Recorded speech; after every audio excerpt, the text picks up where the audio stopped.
just add two little things to what Barb's already said. One is from a personal story, and the other one is from a story that I heard from women at the Prairie School for Union Women. Personally, I used to work for a women's organization in Manitoba, and we would annually organize Take Back the Night marches. And in those Take Back the Night marches, there was always a question about letting men participate. And now when you go on those marches, you see men and women marching together. And I know this is controversial, but what I'm going to say here is the purpose of Take Back the Night marches was for it to be safe for women to walk at night. And so it means being able to walk at night unaccompanied by men. So we need to continually think about how we're practicing these things and how they take place and why they take place. And the other example I want to give comes from the book and comes from my research with the Prairie School for Union Women. And it was really important for women at that school, many of them who were rank and file women, had never spent a week away from their family or their partner or whatever circumstance they were coming from, to be able to have an opportunity to engage with other women about issues that women face and that can have a different conversation, as you mentioned, than what they were having in their normal daily lives. And those experiences were transformational in the lives of women. And I think it's really important to mention that sometimes women-only education, just like, Indigenous-only spaces, et cetera, offer people to have a safe conversation. And those safe conversations offer opportunities for transformation and change.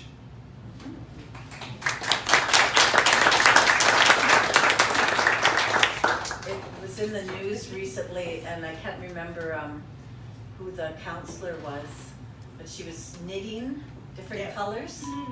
Where was that?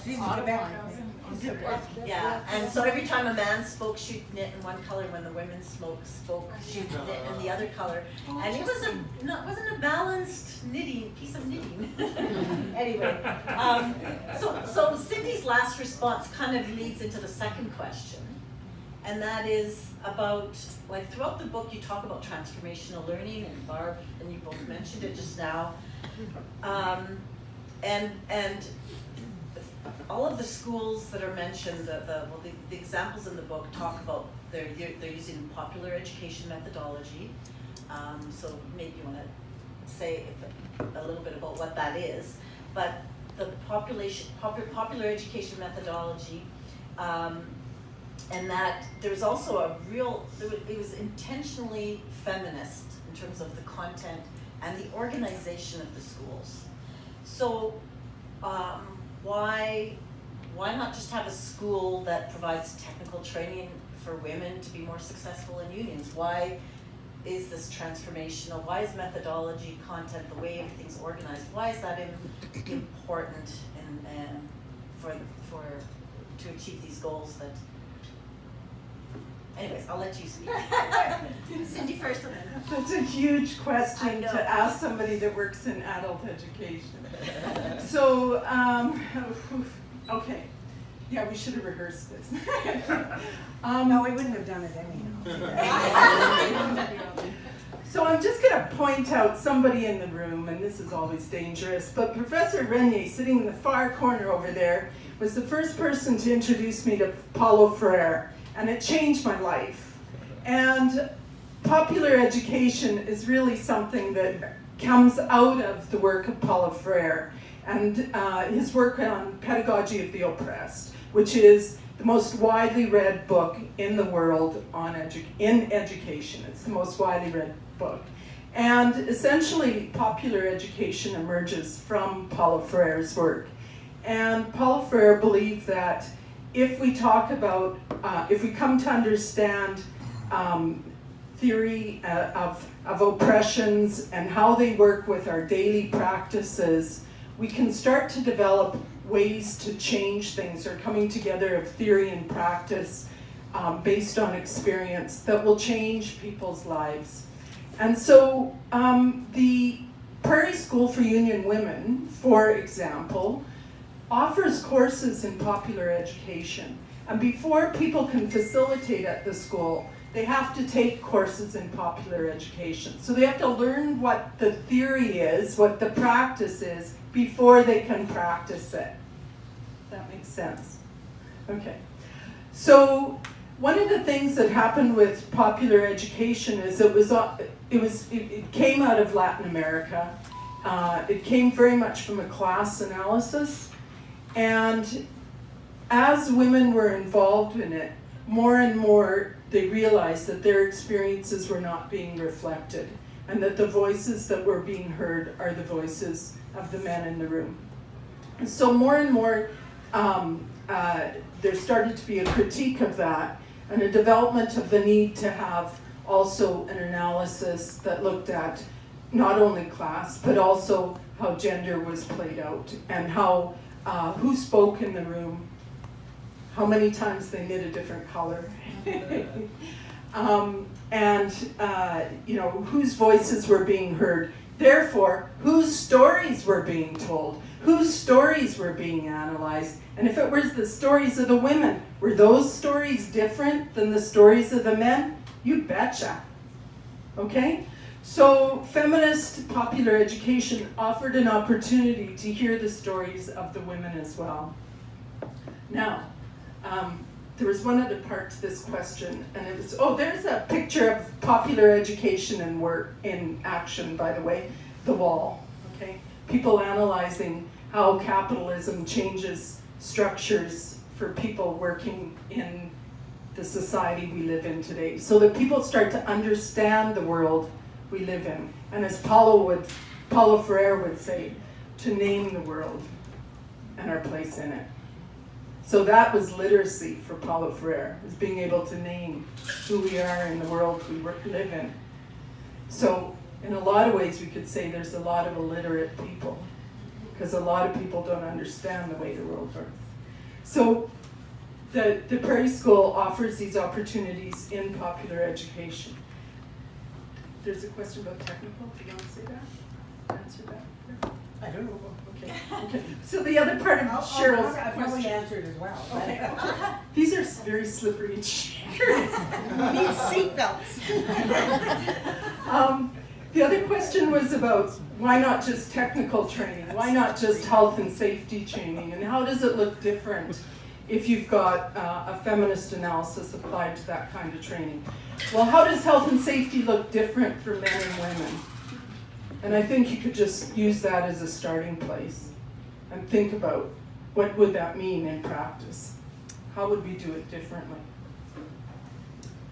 So back to our storytelling and what we keep coming back to, I want to let people know about, because most of my experience, although I've certainly had the experience of doing the wall with Bev Burke and others and worked with many of the people that are in the book, but most of my experience was with the Prairie School.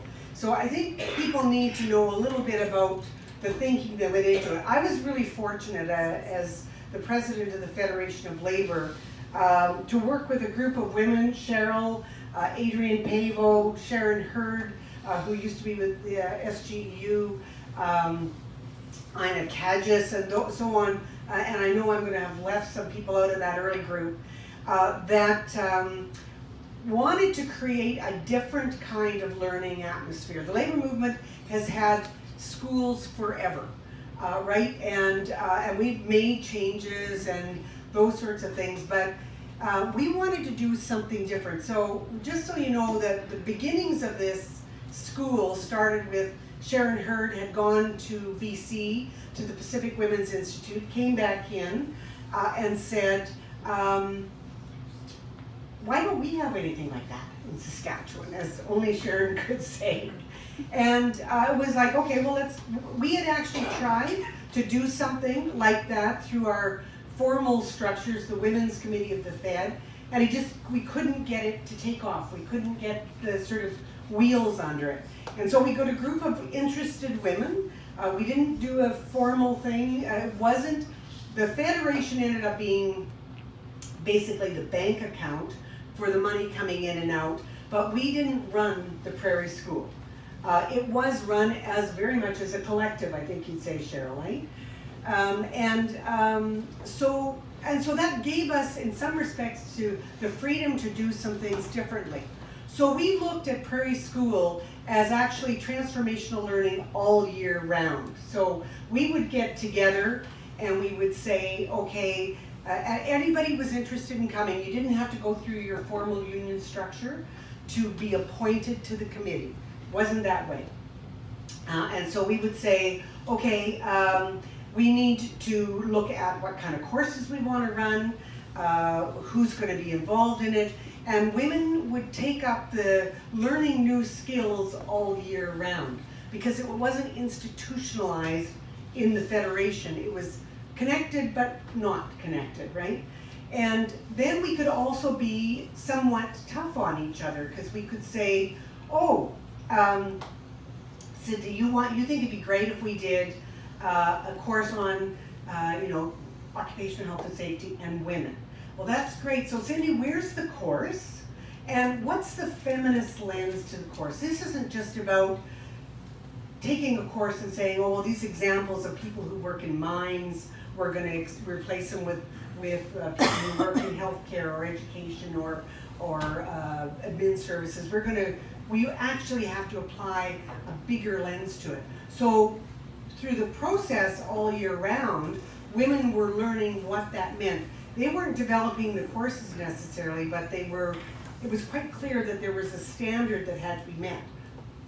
So we weren't doing that sort of technical piece of it. And it made a difference because we regarded the school as a training ground all year round, not simply getting people together and saying, what are the courses we're going to run? Hand me the course, here's the facilitator, away she goes, right? And it was very much different. We also had a demand on our instructors that if you wanted to be an instructor at the Prairie School before we went out, there was a training session.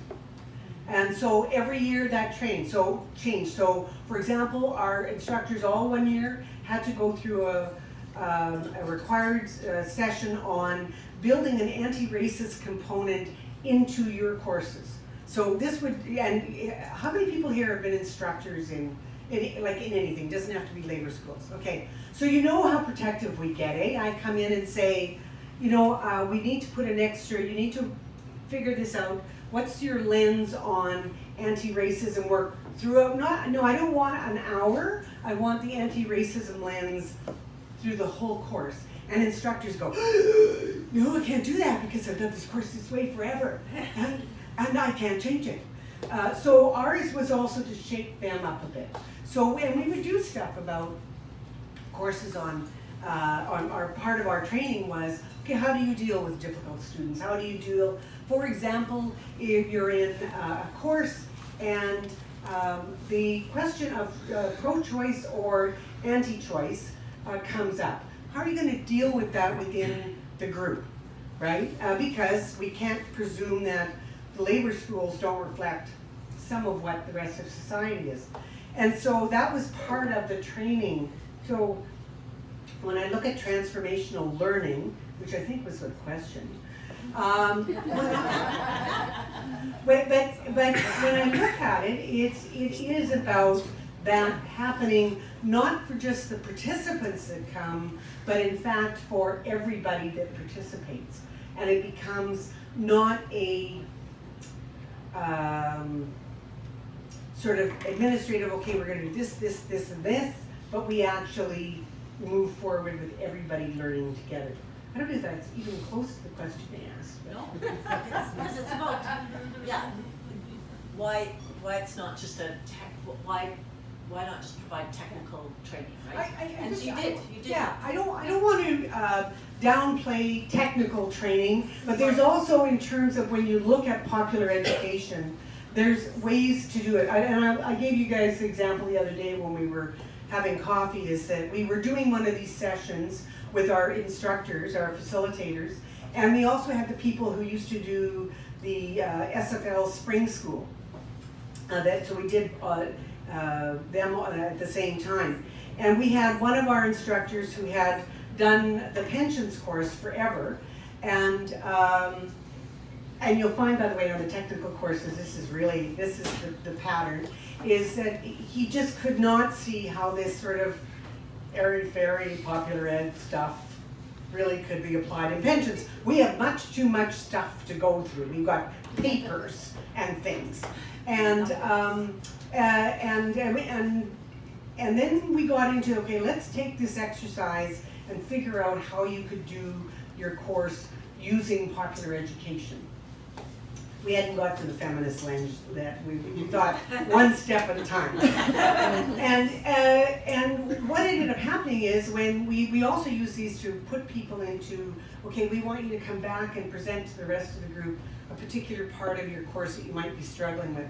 He came back and he was absolutely, he had just felt like he had rediscovered education. He said, I just figured out a really neat way to get people to really understand what the difference is between defined benefit pension plans and defined contribution. And he demonstrated to the group in using popular education. And so that was the transformative stuff. So, and again, for all the wonderful people who do those wonderful technical courses, yes, you can put a feminist lens into collective bargaining. Yes, you can put a feminist lens into pensions, into health and safety, into all of those things that people say, oh, there's too much paper, there's too many details to go through, and too much content. So, quite frankly, I'd rather go through a little less content and have people feel like they actually own the knowledge, rather than giving people a whole bunch of information and they walk out and say, it was a really good course, I have absolutely no idea what I'm going to do with it. So.